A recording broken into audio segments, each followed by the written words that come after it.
Hello guys,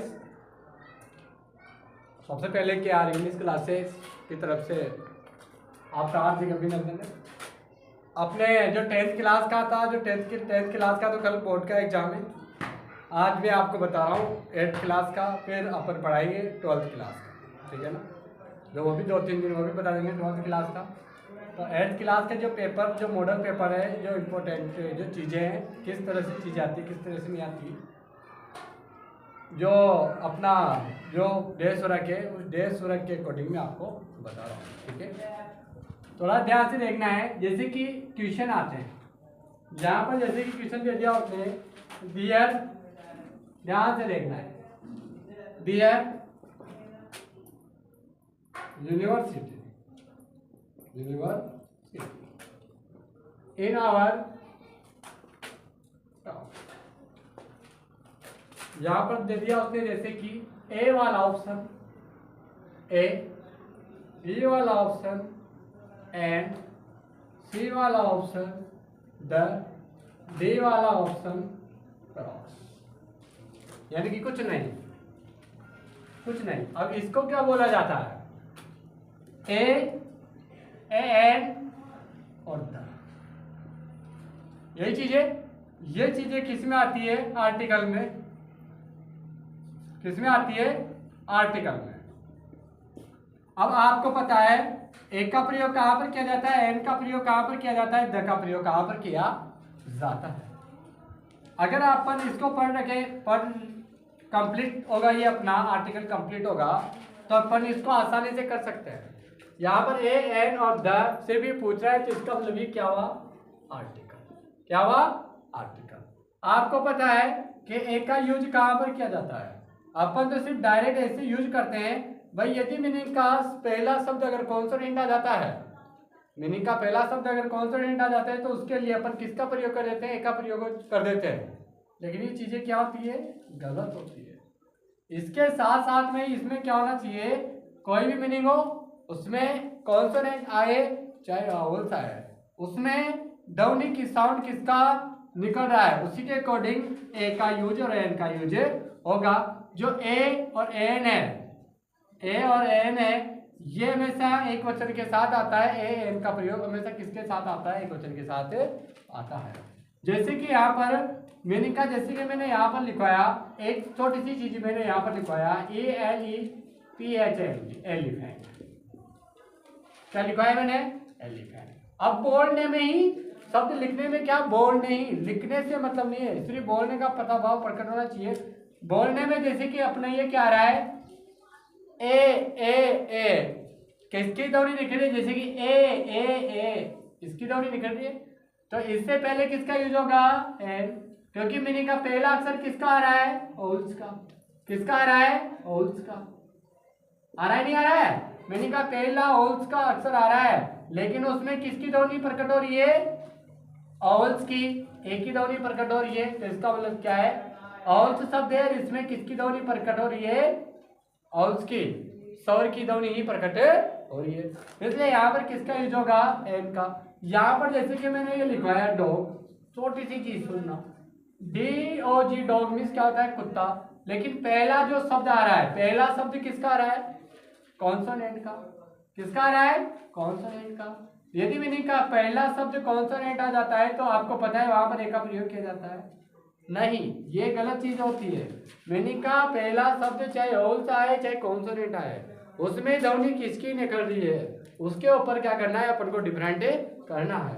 अब meaning का पहला अक्षर डी आ रहा है, लेकिन इसमें ध्वनि किसकी निकल रही है? डी, यानी कॉन्सोनेंट की ध्वनि निकल रही है। तो यहाँ पर गाइस किसका यूज हो गया? हुआ नहीं हुआ?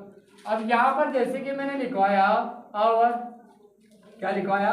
आवर। यहाँ पर देखो, आवर मैंने आपको लिखवाया है, तो यहाँ पर पहला अक्षर किसका आ रहा है? एच। एच क्या है? कॉन्सोनेंट। बताओ कॉन्सोनेंट है नहीं है? अब एच कॉन्सोनेंट है, तो यहाँ पर तो ए का प्रयोग होना चाहिए था। किसका प्रयोग होना चाहिए था? ए का प्रयोग होना चाहिए था। लेकिन इसमें कौन सा और ऑल से कोई इफेक्ट नहीं पड़ता है। इसमें ध्वनि का इफेक्ट पड़ता है कि ध्वनि क्या कहता है, पहला अक्षर जो ध्वनि निकल रही है वो ओल्स की निकल रही है या कॉन्सोनेंट की निकल रही है। जैसे कि इसको बोलते हैं आवर, क्या बोलते हैं? आवर। आवर, तो किसकी ध्वनि निकल रही है? आपकी, है ना। इसको होवर नहीं बोलते हैं। जैसे कि एक तो होता है होवर, ये ओवर नहीं होता है, ये गलत होता है ओवर।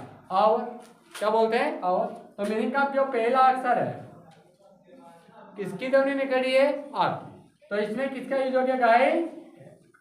जैसे ऑनेस्ट, ऑनेस्ट, अपन बोलते हैं होनेस्ट, होनेस्ट नहीं होता है, ऑनेस्ट होता है। तो उसके लिए भी किसका यूज होगा? अब यहां पर गाइस देखो यू आ रहा है, क्या आ रहा है? यू। यू का पहला अक्षर क्या है? औल, एक नहीं है, औल से। तो यहां पर किसका प्रयोग होता? एन का प्रयोग होता नहीं होता। लेकिन यहां पर यूनिवर्सिटी, यूनिवर्सिटी कौन सी? University, university. तो काय की ध्वनि निकले इसमें? यू, यू, यू किसकी ध्वनि निकली है?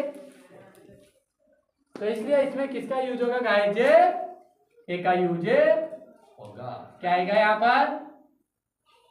There a university in our town. आया है समझ में? पहला उसने पहला टॉपिक दे दिया। ये दूसरी है, इसका मैं आपको बता रहा हूं, थोड़ा सा ध्यान से देखना है।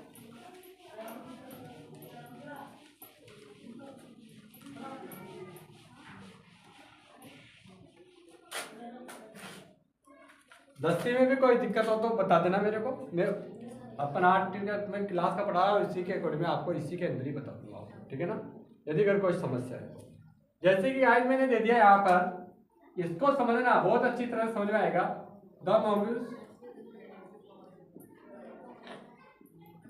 was not powerful,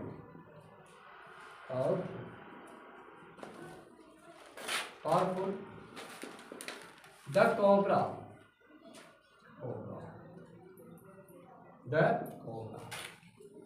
पहला। देन बी वाला ऑप्शन, देन सी वाला ऑप्शन, इन डी वाला ऑप्शन, इनटू।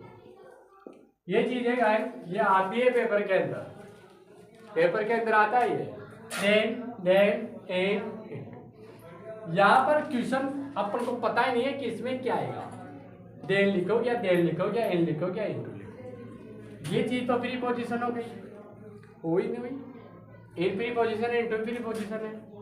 देन भी देखा जाए तो ऐसे तो दो वाक्य को कंजक्शन करते समय इसका यूज किया जाता है। लेकिन मैं डायरेक्ट इसको कर देता हूं। सही है?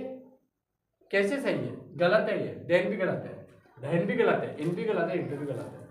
यदि अगर अपन को रूल्स कंप्लीट याद है, रूल्स अपन को याद है, तो अगर इनटू इसमें आएगा तो इनटू का रूल्स याद है तो इनटू भी सही हो सकता है। इन का रूल्स याद है तो इन भी सही हो सकता है। देन का रूल्स याद है तो देन भी हो सकता है। देन का यूज भी याद है तो देन भी हो सकता है। यहाँ पर गाइस एक होती है डिग्री। क्या होती है? डिग्री। क्या होती है? डिग्री। आपको पता है कि जो डिग्री होती है जिसको बोलते हैं एडजेक्टिव, है ना, कंप्रेशन ऑफ एडजेक्टिव। यहाँ पे जो डिग्री होती है, डिग्री आपको पता है कितनी प्रकार की होती है? एक प्रकार की। एक होती है गाइस पॉजिटिव डिग्री, दूसरी होती है कंपैरेटिव डिग्री, तीसरी होती है सुपरलेटिव डिग्री। तीन चीजों में पॉजिटिव, कंपैरेटिव, सुपरलेटिव। सीमित, बड़ा, जितना है जैसा ही, इससे बड़ा, सबसे बड़ा। अब इसके अंदर एक चीज का ध्यान रखना है। मैंने आपको मैं डिग्री लिखवा रहा हूं, आपको बताया जैसे कि ब्यूटीफुल, मोर ब्यूटीफुल, आता ही नहीं आता है ना। या कोई से भी हमेशा शब्द क्या लगा हुआ होता है? मोर। इंटेलिजेंट, मोर इंटेलिजेंट, आता ही नहीं आता है? मोस्ट इंटेलिजेंट, आता ही नहीं आता है? मोर शब्द लिखा हुआ होता है। यहाँ पर सेंटेंस में क्या आ रहा है? मोर। डिग्री किससे जोड़ती है? मोर से, है ना। यहाँ पर आ रहा है मोर। अब मोर क्या है? एक तरह से डिग्री है। मोर एक तरह से क्या है? डिग्री है। अगर मोर आ रहा है तो देन भी क्या है? एक तरह से डिग्री है। संबंध बताने के लिए, संबंध बताने के लिए मोर क्या है? डिग्री है। और ये क्या है? देन भी क्या है? डिग्री है। संबंध बढ़ाने के लिए, छोटा बड़ा का संबंध बताने के लिए। अब यहाँ पर गाइस इस सेंटेंस के अंदर क्या आ रहा है? मोर। क्या आ रहा है? मोर आ रहा है। तो सेंटेंस के अंदर मोर आ रहा है, तो इसके लिए किसका यूज होगा? अगर सेंटेंस में मोर आ जाए, क्या जाए? मोर आ जाए, तो किसका यूज होगा? देन का यूज होगा। किसका यूज होगा? ये देन का होता है तब। ये देन का मीन्स क्या होता है? तब। इन का मतलब क्या होता है? में। और इनटू का मतलब भी में। ये प्रीपोजिशन है। यहाँ पर सेंटेंस में मोर आ रहा है, तो किसका यूज होगा गाइस? देन का यूज। ठीक है। अब इसी के साथ में नेक्स्ट क्वेश्चन में आपको बता रहा हूं, देखना है।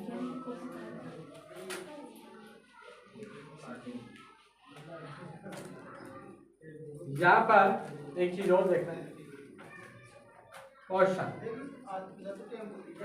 Which of the following is not related to computer. आ गया पहला ऑप्शन इनपुट, बी वाला ऑप्शन इंजन, सी वाला ऑप्शन आउटपुट, डी वाला ऑप्शन मेमोरी। अब यहाँ पर एक चीज का, ये किसी से भी संबंध आ सकता है। ये किसी से भी संबंध आ सकता है। ये ऐसे भी आ सकता है, which of the following is not related to school. यहाँ पर वो क्या दे सकता है? स्कूल भी दे सकता है। यहाँ पर वो स्कूल भी दे सकता है, कोई सी भी चीज जगह का नाम भी दे सकता है ना। अब लेकिन अगर यहाँ पर वो लाइब्रेरी भी दे सकता है। अगर लाइब्रेरी स्कूल देगा, तो ये जो ऑप्शन है वो ऑप्शन क्या हो जाएंगे? बिल्कुल चेंज हो जाएंगे। ऑप्शन क्या हो जाएंगे? बिल्कुल चेंज हो जाएंगे। यहाँ पर तो ये क्या पूछ रहा है? कंप्यूटर से संबंधित नहीं है। कंप्यूटर से संबंधित नहीं है। यहाँ पर आपको पता है जो कंप्यूटर से संबंधित नहीं है, इनपुट किससे संबंधित है? कंप्यूटर से संबंधित है। कंप्यूटर में होता है नहीं, होता है इनपुट और आउटपुट। क्या होता है? Input output. इनपुट किससे संबंधित है? कंप्यूटर संबंधित है। आउटपुट भी किससे संबंधित है? कंप्यूटर संबंधित है। मेमोरी भी किससे संबंधित है? कंप्यूटर से संबंधित है। यहाँ पर क्या दे सकता है? मोबाइल फोन भी दे सकता है।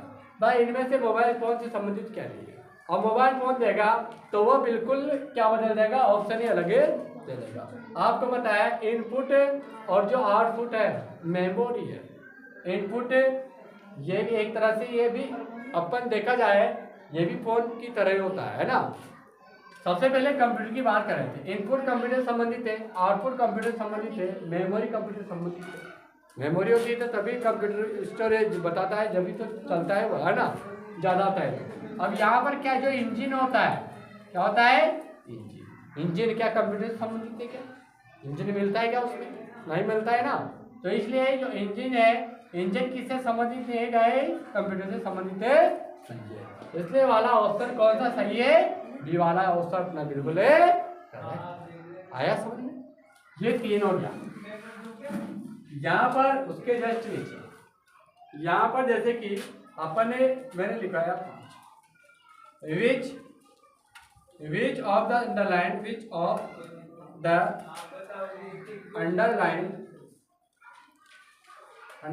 letter has a different sound, ठीक है, डिफरेंट साउंड। यहाँ पर उसने पहला ऑप्शन दे दिया स्नैक, बी वाला ऑप्शन दे दिया उसने टेबल, सी वाला ऑप्शन दे दिया उसने मैप, डी वाला ऑप्शन दे दिया उसने आर। अब यहाँ पर ये चीज है, which of the underline letters has different, ठीक है। अब यहाँ पर देखो जैसे कि स्नैक, टेबल, मैप, इसमें क्या देगा? हमेशा जो डिफरेंट साउंड होगा वो अंडरलाइन दे देगा। किसके नीचे? ऑवल्स के नीचे। ए के नीचे दे दिया उसने, ए के नीचे दे दिया उसने, एक के नीचे दे दिया उसने, इसके नीचे जो मीनिंग होगी और उसके नीचे वो क्या दे देगा, अंडरलाइन दे देगा। जैसे कि यहाँ पर अब इसमें से क्या पहचानना है आपको, ऐसी मीनिंग को अलग करना है जो सबसे अलग हो, जिसका जो साउंड जो ध्वनि होती है वो बिल्कुल अलग निकलती हो। जैसे कि यहाँ पर अपन ने राइट किया इसने, क्या किया इसने, यहाँ पर क्या अपन ने टेबल, क्या किया टेबल, यहाँ पर क्या अपन ने में, और यहाँ पर क्या अपन ने आर्ट, है ना। अब यहाँ पर देखो इसने टेबल में, हमें जो ध्वनि है बिल्कुल ध्वनि आपको कैसे अलग प्रतीत लग रही है, इसने मात्रा आ रही है, इसने मात्रा आ रही है, ने मात्रा आ रही है, क्या इसमें आ रही है, नहीं आ रही ना। तो बिल्कुल जो साउंड अलग हुआ वो कौन सा हुआ, तो कौन सा सही वाला ऑप्शन सही है, डी वाला ऑप्शन है। आया समझ में। अब उसके बाद एक दो और बता देता हूं मैं आपको, इस तरीके से आपके क्या आता है, क्वेश्चन आंसर आता है क्लास में। अब यहाँ पर देखो जैसे कि अपन ने दे दिया पेड़ वाला ऑप्शन, द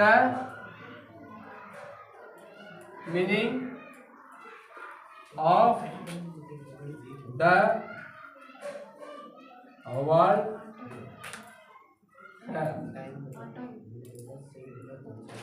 है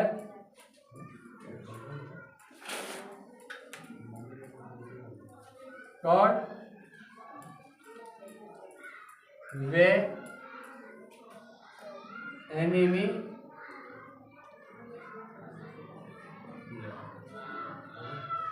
दे दिया उसने, टाइम कितना हो, the meaning of the word, यहाँ पर अपन को the meaning of the word शब्द का अर्थ बताना है। क्या बताना है, शब्द का अर्थ बताना है। जैसे कि शब्द का अर्थ, जैसे कि पेट का मीन्स क्या होता है, पेट मीन्स होता है रास्ता, क्या होता है रास्ता, बिल्कुल अलग अलग चीज आ सकती है इसमें, मतलब पेट का मीन्स रास्ता होता है। ऐसी मीनिंग अपन को चूज करनी है जिसका मीन्स क्या निकलता हो, रास्ता निकलता हो। आपको पता है कि गॉड मीन्स क्या होता है, भगवान होता है। वे एनिमी मीन्स क्या होता है, दुश्मन शत्रु होता है। रेन मीन्स क्या होता है, वर्षा होती है नहीं होती। तो वे का मीन्स क्या होता है, रास्ता, क्या होता है रास्ता।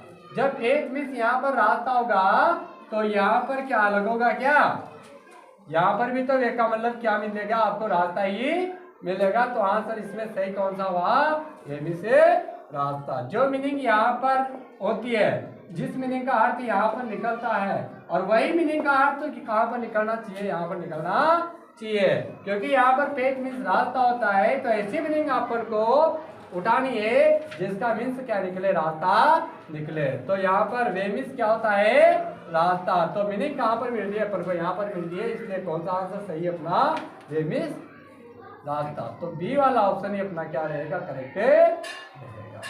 इस तरह से तुम्हारा क्या आता है, क्वेश्चन आते हैं। और एक जो क्वेश्चन आता है वह बुक्स के अंदर से दिया हुआ मिलेगा आपको।